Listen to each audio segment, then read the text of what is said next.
Hi hello ಎಲ್ಲರಿಗೂ ನಮಸ್ಕಾರ. ನೀವು ನೋಡ್ತಾ ಇದ್ದೀರಾ ICATS sat solution YouTube Kannada channel.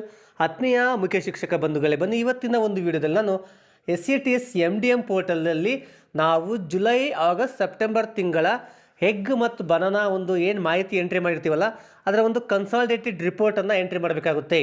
ಅಂದರೆ ಜುಲೈ, ಆಗಸ್ಟ್, ಸೆಪ್ಟೆಂಬರ್ ತಿಂಗಳಲ್ಲಿ ಒಟ್ಟು ಶಾಲೆ ನಡೆದ ದಿನಗಳೆಷ್ಟು, ಮತ್ತು ಒಟ್ಟು ಮಕ್ಕಳ ಫಲಾನುಭವಿಗಳೆಷ್ಟು, ಅದರ ಮೊಟ್ಟೆ ಫಲಾನುಭವಿಗಳೆಷ್ಟು, ಬಾಳೆಹಣ್ಣು ಫಲಾನುಭವಿಗಳೆಷ್ಟು ಅನ್ನೋದನ್ನು ಒಂದು ಮಂತ್ಲಿ ವೈಸ್ ನಾವು ಕನ್ಸಾಲಿಡೇಟೆಡ್ ರಿಪೋರ್ಟನ್ನು ಹಾಕಬೇಕಾಗುತ್ತೆ. ಸೊ ಯಾವ ರೀತಿ ಹಾಕಬೇಕು ಎನ್ನುವ ಒಂದು ಸಂಪೂರ್ಣ ಮಾಹಿತಿ ಈ ಒಂದು ವಿಡಿಯೋದಲ್ಲಿ ನಾನು ನಿಮಗೆ ಕೊಡ್ತಾ ಹೋಗ್ತೇನೆ. ಬನ್ನಿ ವಿಡಿಯೋನ ಶುರು ಮಾಡುವ ಮೊದಲು ನೀವೇನಾದರೂ ಫಸ್ಟ್ ಟೈಮ್ ನಮ್ಮ ಯೂಟ್ಯೂಬ್ ಚಾನಲ್ ನೋಡ್ತಾ ಇದ್ದರೆ MDMಗೆ ಸಂಬಂಧಪಟ್ಟ ಹೊಸ ಹೊಸ ಅಪ್ಡೇಟ್ಗೆ ನಮ್ಮ ICATS sat solution YouTube Kannada ಚಾನಲ್ಗೆ ಉಚಿತವಾಗಿ ಸಬ್ಸ್ಕ್ರೈಬ್ ಮಾಡಿಕೊಂಡು ಅಪ್ಡೇಟನ್ನು ಪಡಿತಾ ಇರಿ. ಓಕೆ, ಬನ್ನಿ ಹಾಗಾದರೆ ವಿಡಿಯೋ ಶುರು ಮಾಡೋಣ. ಓಕೆ, ನಿಮ್ಮ ಮೊಬೈಲಲ್ಲಿ ಯಾವುದಾದ್ರೂ ಒಂದು ಬ್ರೌಸರನ್ನು ಓಪನ್ ಮಾಡಿಬಿಟ್ಟು ಟೈಪ್ ಮಾಡಿ MDM ಲಾಗಿನ್ ಅಂತ ಟೈಪ್ ಮಾಡಿ ಸರ್ಚ್ ಕೊಡಿ. ಸರ್ಚ್ ಕೊಟ್ಟಾಗ ನಿಮಗೆ ನೋಡ್ಬೋದು SCTS ಲಾಗಿನ್ ಅಂತ ಒಂದು ಆಪ್ಷನ್ ಲಿಂಕ್ ಬರುತ್ತೆ. ಅದ್ರ ಮೇಲೆ ಕ್ಲಿಕ್ ಮಾಡ್ಕೊಳ್ಳಿ. ಅದ್ರ ಮೇಲೆ ಕ್ಲಿಕ್ ಮಾಡ್ಕೊಂಡಾಗ ನಮಗೆ ನೆಕ್ಸ್ಟ್ ರೀತಿ ಒಂದು ಇಂಟರ್ಫೇಸ್ ಓಪನ್ ಆಗುತ್ತೆ. ಸೊ ಇಲ್ಲಿ ನಾವೇನು ಮಾಡಬೇಕಾಗುತ್ತೆ ನೋಡ್ಬೋದು, ಪ್ರಧಾನಮಂತ್ರಿ ಪೋಷಣ್ ಶಕ್ತಿ ನಿರ್ಮಾಣ, ಇದು MDM ಪೋರ್ಟಲ್ ಓಪನ್ ಆಯಿತು. ಇಲ್ಲಿ ನಮ್ಮ ಏನು ಯೂಸರ್ ನೇಮ್ ಪಾಸ್ವರ್ಡನ್ನು ನಾವೇನು ಸ್ಯಾಟ್ಸಿಗೆ ಯೂಸರ್ ನೇಮ್ ಪಾಸ್ವರ್ಡ್ ಹಾಕ್ತೀವಲ್ಲ ಅದೇ ಯೂಸರ್ ನೇಮ್ ಪಾಸ್ವರ್ಡು ಇಲ್ಲಿ ಕಾಣುವ ಕ್ಯಾಪ್ಚವನ್ನು ಹಾಕಿ ಲಾಗಿನ್ ಮೇಲೆ ಕ್ಲಿಕ್ ಮಾಡ್ಕೊಳ್ಳಿ. ಸೊ ಹಾಕಿದಾಗ ನಮಗೆ ನೆಕ್ಸ್ಟ್ ರೀತಿ ಒಂದು ಇಂಟರ್ಫೇಸ್ ಓಪನ್ ಆಗುತ್ತೆ. ಈಗ ನಾವೇನು ಮಾಡಬೇಕಾಗುತ್ತೆ, ಇಲ್ಲಿ ಒಂದು 3 ಗೆರೆ ಮೆನು ಬಾರ್ ಕಾಣುತ್ತಲ್ವ ಅದ್ರ ಮೇಲೆ ಕ್ಲಿಕ್ ಮಾಡ್ಕೊಳ್ಳಿ. ಹಾಗೇ ಸ್ಕ್ರಾಲ್ ಮಾಡ್ತಾ ಬನ್ನಿ.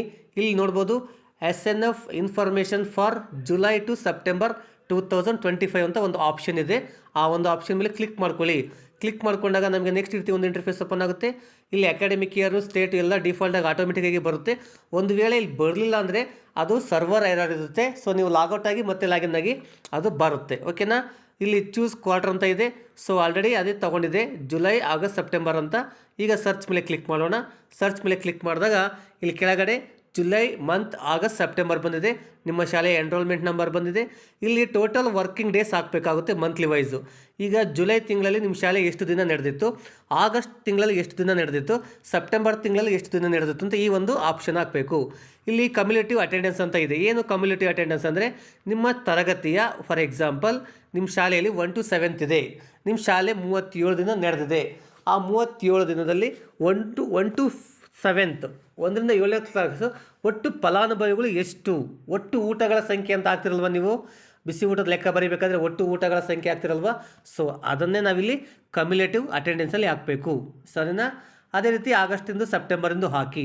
ಅದಾದ ನಂತರ ಇಲ್ಲಿ ಕಮ್ಯುಲೇಟಿವ್ ಎಗ್ ಕನ್ಸ್ಯೂಮ್ ಅಂದರೆ ಈ ಒಂದು ತಿಂಗಳವಾರು ಜುಲೈ ತಿಂಗಳಲ್ಲಿ ಮೊಟ್ಟೆ ಸೇವಿಸಿದ ಮಕ್ಕಳೆಷ್ಟು, ಬಾಳೆಹಣ್ಣು ಸೇವಿಸಿದ ಮಕ್ಕಳೆಷ್ಟು, ಸರಿನಾ, ಅಷ್ಟನ್ನು ನೀವು ಹಾಕಬೇಕಾಗುತ್ತೆ. ಇಲ್ಲಿ ಮ್ಯಾಕ್ಸಿಮಮ್ ಅಲೋಡ್ ಡೇಸ್ ಅಂತ ಇದೆ.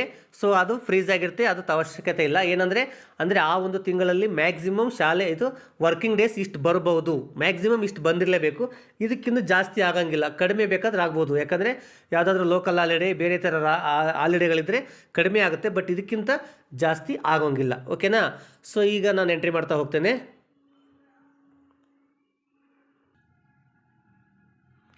ಸೊ ಹೀಗೆ ನೀವು ಮಂತ್ಲಿ ವಾರು ಅಲ್ಲಿ ರಿಲೇಟೆಡ್ ಇನ್ಫಾರ್ಮೇಷನ್ ಎಲ್ಲ ತುಂಬಿಟ್ಟು ಸೇವ್ ಮೇಲೆ ಕ್ಲಿಕ್ ಮಾಡ್ಕೊಳ್ಳಿ. Are you want to save submit data ಅಂತ ಕೇಳುತ್ತೆ. ಓಕೆ ಮೇಲೆ ಕ್ಲಿಕ್ ಮಾಡಿ. ಡಾಟಾ ಸೇವ್ಡ್ ಸಕ್ಸಸ್ಫುಲಿ ಅಂತ ಬಂತು. ಒಂದು ವೇಳೆ ನೀವು ಎಂಟ್ರಿ ಮಾಡಿರ್ತಕ್ಕಂಥ ಮಾಹಿತಿಯಲ್ಲಿ ಏನಾದರೂ ತಪ್ಪಿದ್ರೆ ಎಗೇನ್ ನೀವು ಇದೇ ಆಪ್ಷನಿಗೆ ಬನ್ನಿ. ಎಗೇನ್ ಸರ್ಚ್ ಅಂತ ಕೊಡಿ. ಸರ್ಚ್ ಅಂತ ಕೊಟ್ಟರೆ ನೀವು ಎಂಟ್ರಿ ಮಾಡಿರ್ತಕ್ಕಂಥ ಆಪ್ಷನ್ ಇಲ್ಲಿ ಡಿಸ್ಪ್ಲೇ ಓಪನ್ ಆಗುತ್ತೆ. ನೀವೇನಾದರೂ ಮಿಸ್ಟೇಕ್ಸ್ ಮಾಡಿದರೆ ಅವುಗಳನ್ನು ಸರಿ ಮಾಡಿ ತಿರ್ಗಿ ನೀವು ಅಪ್ಡೇಟ್ ಅಂತ ಇರುತ್ತೆ ನೋಡಿರಿ. ಈಗ ಮುಂಚೆ ಸಬ್ಮಿಟ್ ಅಂತ ಇತ್ತು, ಈಗ ಅಪ್ಡೇಟ್ ಅಂತ ಇದೆ. ಸೊ ಈಗ ಅಪ್ಡೇಟ್ ಮಾಡಿಕೊಂಡ್ರು ಕೂಡ ಅದು ಅಪ್ಡೇಟ್ ಆಗುತ್ತೆ, ಸರಿನಾ. ಸೊ ಈ ರೀತಿ ನೀವೇನು ಮಾಡ್ಬೋದು, ಈ ಒಂದು ಮಾಹಿತಿ ಜುಲೈ, ಆಗಸ್ಟ್, ಸೆಪ್ಟೆಂಬರ್ ತಿಂಗಳ ಕನ್ಸಾಲಿಡೇಟೆಡ್ ಎಗ್ SNF ಮಾಹಿತಿನ ಎಂಟ್ರಿ ಮಾಡ್ಬೋದು. ಇದರ ಒಂದು ರಿಪೋರ್ಟ್ ನಿಮಗೆ PDF ರೂಪದಲ್ಲಿ ಬೇಕಪ್ಪ ಅಂದರೆ ಸೊ ಎಗೇನ್ ಇಲ್ಲಿ ಕ್ಲಿಕ್ ಮಾಡ್ಕೊಳ್ಳಿ ಮೆನು ಬಾರ್ ಮೇಲೆ. ಸೊ ಹೀಗೆ ಸ್ಕ್ರಾಲ್ ಮಾಡ್ತಾ ಬನ್ನಿ. ಫಾರ್ ಜುಲೈ, ಸೆಪ್ಟೆಂಬರ್ 25 ರಿಪೋರ್ಟ್ ಅಂತ ಒಂದು ಆಪ್ಷನ್ ಇದೆ, ಅಲ್ಲಿ ಕ್ಲಿಕ್ ಮಾಡ್ಕೊಳ್ಳಿ. ಹಾಗೆ ಸ್ಕ್ರಾಲ್ ಮಾಡ್ತಾ ಬನ್ನಿ. ಇಲ್ಲಿ ಮಂತ್ ಅಂತ ಇದೆ. ಸೊ ಇಲ್ಲಿ 25 ಸೆಲೆಕ್ಟ್ ಮಾಡಿಕೊಂಡು ಜುಲೈಯನ್ನು ಸೆಲೆಕ್ಟ್ ಮಾಡ್ಕೊಳ್ಳಿ. ಸರ್ಚ್ ಕೊಡಿ. ನೀವು ಈಗೇನು ಎಂಟ್ರಿ ಮಾಡಿದ್ರಲ್ವ ಅದೇ ಮಾಹಿತಿ ಇಲ್ಲಿ ಡಿಸ್ಪ್ಲೇ ಆಗುತ್ತೆ. ಸೊ ಇಲ್ಲಿ ಎಕ್ಸ್ಪರ್ಟ್ PDF ಮೇಲೆ ಕ್ಲಿಕ್ ಮಾಡ್ಕೊಳ್ಳಿ. ನಿಮಗೆ PDF ರೂಪದಲ್ಲಿ ಅದು ಸೇವ್ ಆಗಿರುತ್ತೆ. ಸೊ ಅದನ್ನು ಈ ರೀತಿ ನಿಮ್ಮ ಡಾಕ್ಯುಮೆಂಟಲ್ಲಿ PDF ರೂಪದಲ್ಲಿ ಸೇವ್ ಮಾಡ್ಕೋಬೋದು, ಸರಿನಾ. ಸೊ ಈ ರೀತಿ SNF ಎಂಟ್ರಿ ಮಾಹಿತಿಯನ್ನು ಜುಲೈ, ಆಗಸ್ಟ್, ಸೆಪ್ಟೆಂಬರ್ದು ಏನಿದೆ ಒಂದಿಷ್ಟು ಸುಲಭವಾಗಿ ನೀವು ಎಂಟ್ರಿ ಮಾಡ್ಕೋಬೋದು. ಸೊ ಇದು ನೀವು ಎಂಟ್ರಿ ಮಾಡಬೇಕಪ್ಪ ಅಂದರೆ ನೀವೇನು ಮೊಟ್ಟೆ ಎಗ್ ರಿಜಿಸ್ಟರ್ ಮೇಂಟೈನ್ ಮಾಡಿರ್ತಿಲ್ವ, ಆ ಒಂದು ಎಗ್ ರಿಜಿಸ್ಟರ್ ಇದ್ದರೆ ತುಂಬ ಸುಲಭವಾಗಿ ವಿತಿನ್ 5 ಮಿನಿಟಲ್ಲಿ ನಾವು ಇದನ್ನು ಎಂಟ್ರಿ ಮಾಡ್ಕೋಬೋದು. ಓಕೆ, ಈ ಮಾಹಿತಿ ನಿಮಗೆ ಇಷ್ಟ ಆಯಿತು ಅನ್ಕೊಂತೀನಿ. ಹಾಗೆ ದಯವಿಟ್ಟು ಒಂದು ಲೈಕ್ ಕೊಡಿ, ಕಮೆಂಟ್ ಮಾಡಿ, ಶೇರ್ ಮಾಡಿ. ಇದೇ ರೀತಿಯ ಮಾಹಿತಿಗೆ ನಮ್ಮ SATS sat solution YouTube Kannada ಚಾನಲ್ಗೆ ಸಬ್ಸ್ಕ್ರೈಬ್ ಮಾಡ್ಕೊಳ್ಳೋದನ್ನ ಮರಿಬೇಡಿ. So thanks for watching. ಧನ್ಯವಾದಗಳು.